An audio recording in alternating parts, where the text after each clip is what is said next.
ان حالات میں بعلبک شہر میں بنی اسرائیل کا ایک ایسا گروہ ظاہر ہوا جنہوں نے ایک بت ایجاد کیا، اس کا نام بال رکھا، اسی کے نام پر شہر کا نام بعلبک ہے۔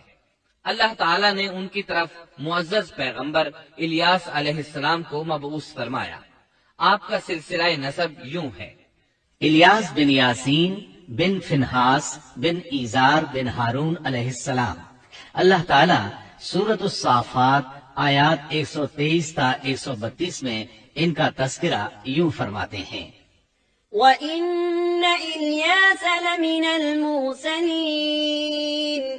إِذْ قَالَ لِقَوْمِهِ أَلَا تَتَّقُونَ أَتَدْعُونَ بَعْلًا وَتَذَرُونَ أَحْسَنَ الْخَالِقِينَ اللَّهَ رَبَّكُمْ وَرَبَّ آبَائِكُمُ الْأَوَّلِينَ فَكَذَّبُوهُ فَإِنَّهُمْ لَمُحْضَرُونَ إِلَّا عِبَادَ اللَّهِ الْمُخْلَصِينَ وَتَرَكْنَا عَلَيْهِ فِي الْآخِرِينَ سَلَامٌ عَلَى الْيَاسِينَ إِنَّا كَذَلِكَ نَجْزِي الْمُحْسِنِينَ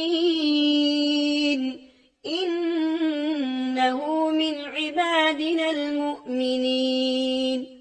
اور بے شک الیاس بھی پیغمبروں میں سے تھے، جبکہ انہوں نے اپنی قوم سے فرمایا کہ تم اللہ سے نہیں ڈرتے، کیا تم بعل نامی بت کو پکارتے ہو اور سب سے بہتر خالق کو چھوڑ دیتے ہو، اللہ جو تمہارا اور تمہارے اگلے تمام باپ دادوں کا رب ہے۔ لیکن قوم نے انہیں جھٹلایا، پس وہ ضرور عذاب میں حاضر کیے جائیں گے، سوائے اللہ کے مخلص بندوں کے۔ ہم نے الیاس کا ذکر خیر پچھلوں میں بھی باقی رکھا کہ الیاس پر سلام ہو، ہم نیکی کرنے والوں کو اسی طرح بدلہ دیتے ہیں، بے شک وہ ہمارے ایماندار بندوں میں سے تھا۔ قرآن مجید میں ان کا نام الیاس بتایا ہے، انجیل یوحنا میں ان کو ایلیا نبی کہا گیا ہے۔ بعض آثار میں ہے کہ الیاس اور ادریس ایک ہی نبی کے دو نام ہیں، لیکن یہ بات درست نہیں، کیونکہ اول تو یہ آثار سند کے اعتبار سے قوی نہیں، دوسرا یہ کہ قرآن مجید نے سورۃ الصافات اور سورۃ الانعام میں الیاس علیہ السلام کے جو حالات اور اوصاف بیان کیے ہیں ان میں کسی ایک جگہ بھی یہ اشارہ نہیں ملتا کہ الیاس علیہ السلام کو ادریس بھی کہا جاتا ہے، اور نہ ہی سورۃ الانبیاء میں جہاں ادریس علیہ السلام کا تذکرہ ہے کوئی ایسا اشارہ ملتا ہے کہ ان کو الیاس بھی کہا جاتا ہے۔ مورخین نے ادریس اور الیاس علیہ السلام کے جو نسب نامے بیان کیے ہیں ان سے پتہ چلتا ہے کہ ان دونوں نبیوں کے درمیان صدیوں کا فاصلہ ہے، لہٰذا اگر یہ ایک ہی نبی کے دو نام ہوتے تو قرآن مجید ضرور اس کی طرف اشارہ کرتا اور مورخین بھی اس کی کوئی وجہ بیان کرتے۔ مفسرین اور مورخین کا اتفاق ہے کہ الیاس علیہ السلام شام کے باشندوں کی ہدایت کے لیے بھیجے گئے تھے، اور مشہور شہر بعلبک ان کی رسالت و تبلیغ کا مرکز تھا۔ الیاس علیہ السلام کی قوم مشہور بت بعل کی پرستار تھی اور توحید سے بیزار اور شرک و کفر میں مبتلا تھی۔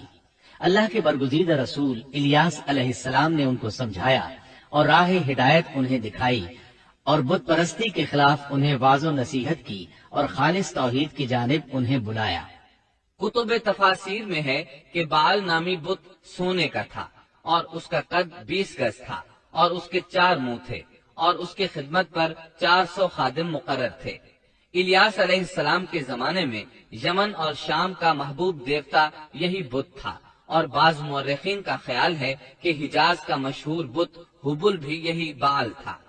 سورۃ الانعام میں الیاس علیہ السلام کا جن آیات کے اندر ذکر آیا ہے وہ نوح اور ابراہیم علیہ السلام کی اولاد اور ان کی نسل کے انبیاء و رسول کی ایک مختصر فہرست ہے۔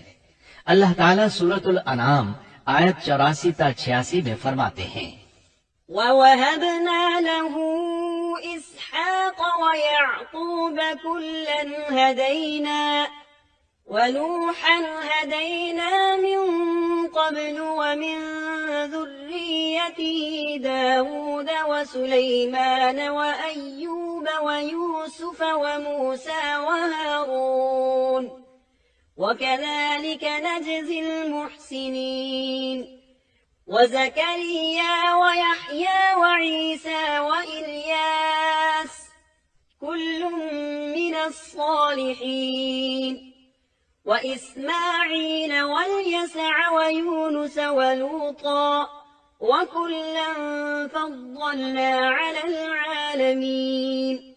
اور ہم نے ان کو اسحاق دیا اور یعقوب، ہر ایک کو ہم نے ہدایت کی، اور پہلے زمانے میں ہم نے نوح کو ہدایت کی، اور ان کی اولاد میں سے داؤد کو اور سلیمان کو اور ایوب کو اور یوسف کو اور موسیٰ کو اور ہارون کو، اور اسی طرح ہم نیک کام کرنے والوں کو جزا دیا کرتے ہیں. اور نیز زکریا کو اور یحییٰ کو اور عیسیٰ کو اور الیاس کو، یہ سب نیک لوگوں میں سے تھے. اور نیز اسماعیل کو اور یسع کو اور یونس کو اور لوط کو، اور ان میں سے ہر ایک کو تمام جہان والوں پر ہم نے فضیلت دی. الیاس علیہ السلام اور ان کی قوم کا واقعہ اگرچہ قرآن میں بہت مختصر ہے، تاہم اس سے یہ سبق حاصل ہوتا ہے کہ بنی اسرائیل کے یہود کی ذہنیت اس درجہ مسخ ہو چکی تھی کہ دنیا کی کوئی برائی ایسی نہیں تھی کہ جس کے کرنے پر یہ حریص نہ ہوں، اور کوئی خوبی ایسی نہ تھی جس کے یہ دل دادا ہوں. اور انبیاء و رسل کے ایک طویل اور مسلسل سلسلے کے باوجود بت پرستی، نجوم پرستی، عناصر پرستی، غرض غیر اللہ کی پرستش کا کوئی شعبہ ایسا نہ تھا جس کے یہ پرستار نہ بنے ہوں. قرآن مجید میں بنی اسرائیل سے متعلقہ واقعات میں جہاں ان کی بدبختی اور کجروی پر روشنی پڑتی ہے، وہاں ہمیں یہ نصیحت و عبرت بھی حاصل ہوتی ہے کہ اب جبکہ انبیاء و رسول کا سلسلہ ختم ہو چکا اور خاتم النبیین کی نبوت اور قرآن مجید کے آخری پیغام نے اس سلسلے کو ختم کر دیا، تو ہمارے لیے ازحد ضروری ہے کہ بنی اسرائیل کی مسخ فطرت اور تباہ ذہنیت کے خلاف احکام الہی کو مضبوطی سے پکڑیں اور ان میں ہیلہ سازی اور ٹیڑھ پن سے کام نہ لیں، ان کی خلاف ورزی کی جرات نہ کریں. اور ہمارا شیوا سپرد و تسلیم ہونا چاہیے، نہ کہ انکار و انحراف. اسلام کے یہی اور صرف یہی معنی ہے. الیاس علیہ السلام کے بعد یسع علیہ السلام تشریف لائے. اللہ تعالیٰ نے ان کا ذکر سورۃ الانعام آیت 86 میں فرمایا ہے. وإسماعيل واليسع ويونس ولوطا وكلا فضلنا على العالمين. اور اسماعیل کو اور یسع کو اور یونس کو اور لوط کو اور ان میں سے ہر ایک کو تمام جہان والوں پر ہم نے فضیلت دی. اسی طرح سورہ صاد آیت 48 میں فرمایا.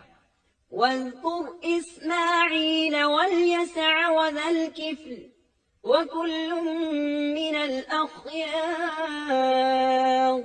اور اسماعیل، یسع اور ذوالکفل کا بھی ذکر کیجئے، یہ سب بہترین لوگ تھے. یسع علیہ السلام بعض مورخین کے نزدیک ہارون علیہ السلام کی اولاد میں سے ہیں، اور بعض کے بقول یوسف علیہ السلام کی نسل سے ہیں، اور یہ الیاس علیہ السلام کے چچا زاد بھائی تھے. ان کے باپ کا نام عدی تھا، گویا آپ کا پورا نام یسع بن عدی علیہ السلام تھا. یسع علیہ السلام کے بارے میں بھی کسی اہل علم نے تفصیل بیان نہیں کی، صرف اتنا مذکور ہے کہ وہ پیغمبروں میں سے تھے. اللہ تعالیٰ نے ان کا قصہ ذکر نہیں فرمایا، نہ صحیح احادیث میں ان کے بارے میں کچھ ذکر آیا ہے، بس اسرائیلی روایات ملتی ہیں. یسع علیہ السلام الیاس علیہ السلام کے نائب اور خلیفہ تھے. چھوٹی عمر ہی سے ان کی رفاقت میں رہنے لگے تھے، اور ان کی وفات کے بعد اللہ تعالیٰ نے بنی اسرائیل کی ہدایت و رہنمائی کے لیے یسع علیہ السلام کو نبوت سے سرفراز فرمایا، اور انہوں نے الیاس علیہ السلام کے طریقے ہی پر بنی اسرائیل کی رہنمائی فرمائی. یہ معلوم نہیں ہو سکا کہ انہوں نے کتنی عمر مبارک پائی اور بنی اسرائیل میں کتنے عرصے تک حق تبلیغ ادا کیا. یسع علیہ السلام کی وفات کے بعد بنی اسرائیل بدحالی کا شکار ہو گئے. ان پر جابر حکمران مسلط ہو گئے. انہوں نے دین کو دنیا سے جدا کر دیا. ان حکمرانوں نے خوب ظلم کیا. بنی اسرائیل میں سے ہونے کے باوجود وہ بہت بڑے فاسق بن کر سامنے آئے. وہ لوگوں کو اپنا غلام بنا کر رکھتے. دوسری طرف بنی اسرائیل کئی مارکوں میں شکست سے دوچار ہوئے. بنو عمالقہ کے ساتھ ایک مارکے میں تو انہیں نہایت بری طرح شکست ہوئی، اور بنو